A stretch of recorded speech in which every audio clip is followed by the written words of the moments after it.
What's next for Zoro? Or rather, I should rectify my statement and say that what's the final power going to be for Zoro? Because this has been a topic of discussion for quite a long time, especially involving the Black Blade and how Zoro is going to become the quote-unquote strongest swordsman in the world and how he's even going to surpass Mihawk in that particular fashion. Now, there have been a lot of theories going on discussing these things in details about how Enma comes into the picture, about how Sandai Kitetsu and how all these swords come into the picture. But in today's discussion, I want to talk about something beyond all of these things that of course involves one particular sword which has a lot of significance for Zoro, for his character and for his origins, and of course I'm talking about Wado Ichimonji. But before that, hello and welcome to WhyZ and thank you so much for joining in. In today's video, we are going to talk about the fabled white sword. Yes, not black sword, but rather a white sword, because I believe that this is going to be the natural evolution, the next stage of power, the next step in line for Zoro to overcome. But before that, if you're new here, then please consider subscribing to our channel, since I do weekly anime and manga related content along with a bunch of other stuff.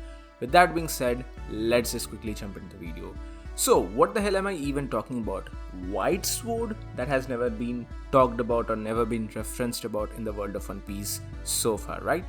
But let's just talk about it thematically and basically thinking about this as a spiritual concept. The yin and yang, the white and black, the lightness and the darkness. So far, Zoro basically demonstrates or signifies the demonic energy, or rather with his Ashura forms and everything. He denotes the Asuras or the demi-humans or demons, whatever you want to call them. It has a lot of spiritual significance. It has a lot of mythological significance, both in Hindu mythology and even Buddhist mythology. So keeping all of these things in mind, I believe that a final form for Zoro would be most equated to a white blade or unlocking a white blade. Now sure, this is going to be a power up way beyond the black blade. The black blade, he's definitely going to achieve it sometime soon enough. Now initially, or rather when I was reading the middle parts of Wano, I was honestly just thinking about the black blade and I was just thinking about which blade it should be.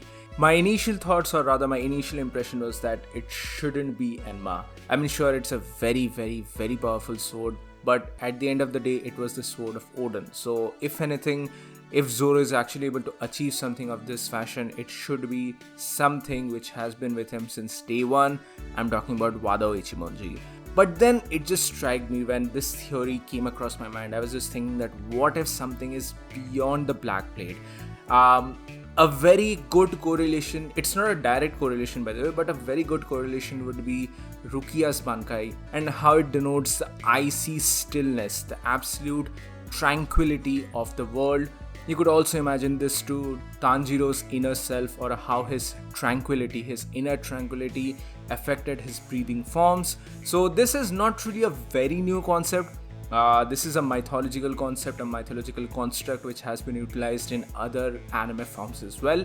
But for a character like Zoro, this would absolutely make a lot of sense, because it goes all the way back to the fight with Mr. 2 as well, wherein how his sword can surpass anything. It can cut anything. So it goes to this form of tranquility, or a state of tranquility, where Zoro's mind is absolutely undisturbed.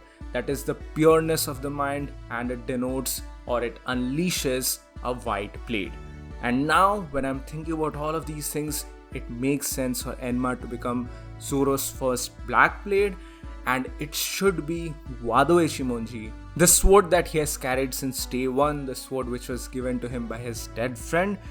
These things make Wado Ichimonji the one and only, the most important one in Zoro's arsenal, the one which is going to be unlocked in the form of a white blade which surpasses every single blade power in the world of One Piece. This, I know it kind of sounds like a very wacky theory, but believe me, this is a really interesting one. But at the end of the day, this is still a theory, so what do you guys think about all of these things? Please do let me know your thoughts in the comment section below. I would make a follow-up to this video as well, where I'm going to talk about all the blades of Zoro, including Sandai Kitetsu. So just stay around and watch that video whenever I upload that. Thanks for watching this. See you all in the next one.